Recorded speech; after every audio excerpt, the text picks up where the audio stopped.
We begin in the name of the Father, and of the Son, and of the Holy Spirit. Amen. Lord, make me an instrument of your peace. Where there is hatred, let me sow love. Where there is injury, pardon. Where there is doubt, faith. Where there is despair, hope. Where there is darkness, light. And where there is sadness, joy. O divine Master, grant that I may not so much seek to be consoled as to console, to be understood as to understand, to be loved as to love.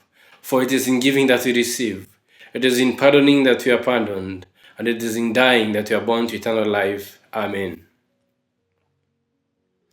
Imagine a man sick for 38 years, just lying and begging for help for 38 years.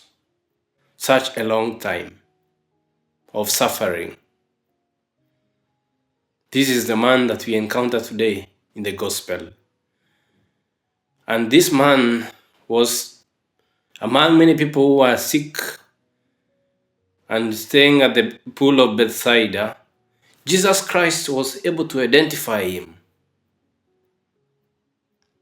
And he knew that this man needed healing.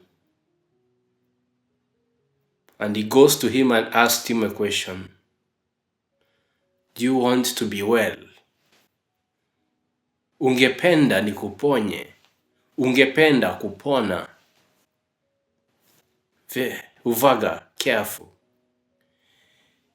Even the gift of healing is not given by force.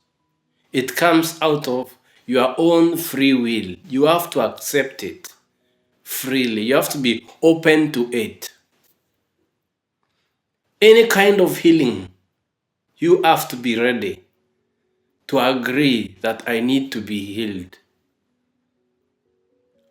And this is my theme of today. Healing. St. Francis of Assisi, in his time, the sickness which was common was leprosy. And that's why he embraced lepers. But there is something that he said also.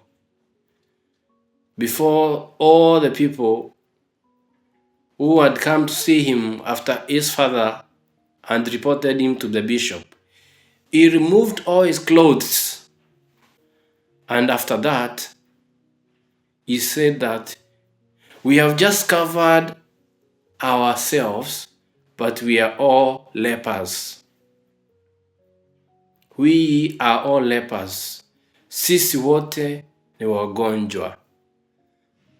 Na ugonjwa number 1, ugonjwa ule Kristo amekuja kuponya ni dhambi, sin.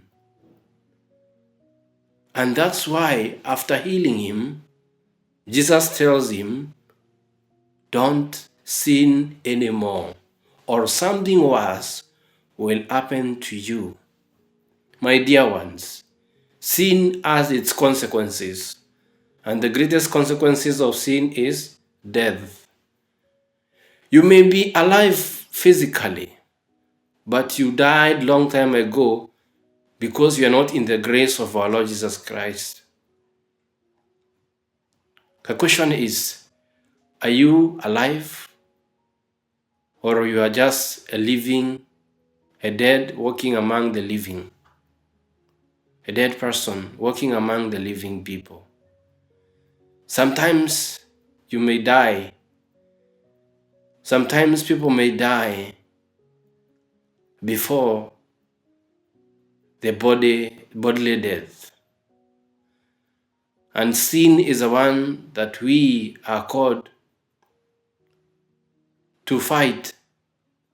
During this time of Lent, our Lord Jesus Christ grants us the grace of defeating sin through the sacrament of healing, the sacrament of penance and reconciliation, confession. When did you lastly go for confession? There we get healing. Please, I urge you, go for confession before the end of Lent. There you will get the medication for your heart, because it's only He who created our hearts is able to purify our hearts. Amen. If this video blessed your heart, kindly please subscribe for more daily Catholic teachings and click the notification bell to walk in God's Word every day.